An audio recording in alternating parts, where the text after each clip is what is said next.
On a cold October night, Jenna found herself on an unfamiliar road. She had planned to take the scenic route home from her cousin's house, thinking it would be a peaceful way to end the evening.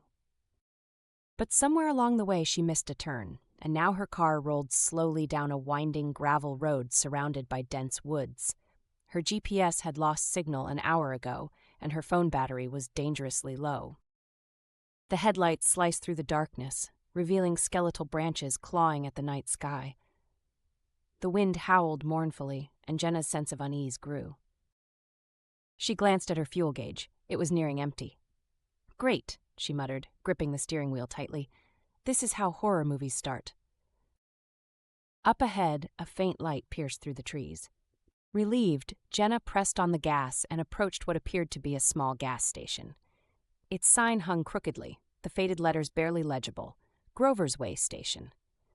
The single pump looked ancient, its steel body rusted and worn by time. Still, it was better than being stranded. She climbed out of the car, zipped her jacket against the biting wind, and called out, "Hello? Anyone here?" The station seemed deserted, the windows dark, but as Jenna stood there, the door creaked open. An old man shuffled out, his face partially obscured by the shadow cast by the single dim bulb above him. His voice was gravely yet soft. Yeah," Jenna replied, her voice faltering. "I seem to have gotten a little lost." The man didn't respond, only nodded and motioned toward the pump. As he began filling the tank, Jenna noticed something off about him. His clothes were outdated, his skin pale and waxy, as though it hadn't felt sunlight in years. She shivered but told herself she was just being dramatic. "You shouldn't be out here so late," he said suddenly, his eyes never meeting hers. "I didn't mean to be," Jenna replied, trying to keep her tone light, "just took a wrong turn." "You're not the first," he murmured, almost to himself. "What do you mean?" she asked, but the man didn't answer. Instead, he turned off the pump and stepped back. Jenna handed him a few bills, but he waved them away. "Get moving," he said urgently, his eyes finally locking with hers. There was something raw and fearful in them. "And don't stop, no matter what." Jenna opened her mouth to ask more, but he stepped back into the shadows of the station and slammed the door shut. The light over the station flickered, then died entirely. Her heart pounding, she jumped back into her car and sped away. The road stretched endlessly ahead of her, and deep down she recognized the unease gnawing at her. Something wasn't right. The old man's warning echoed in her head. Don't stop.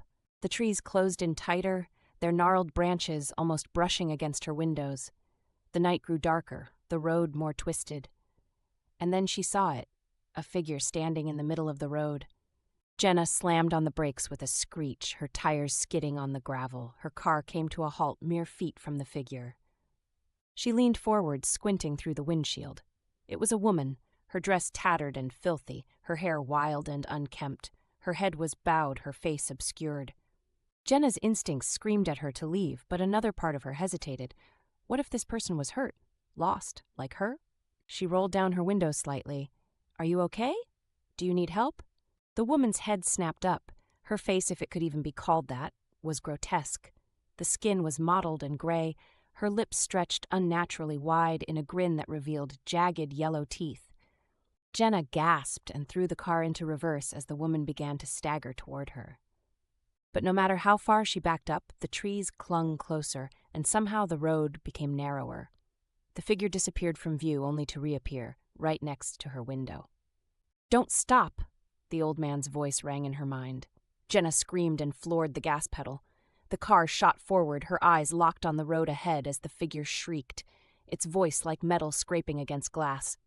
Moments felt like hours as she drove. Eventually, the woods began to thin, the oppressive darkness lifting. She didn't dare look in the rearview mirror. When she finally emerged onto a main highway, tears streamed down her face. A green road sign loomed ahead, "Welcome to Grover's Way." Jenna's breath hitched. She glanced at her fuel gauge, which was again nearing empty despite having just been filled. A sinking feeling gripped her chest as she spotted a familiar crooked gas station sign up ahead. This time she didn't stop, and she didn't look back.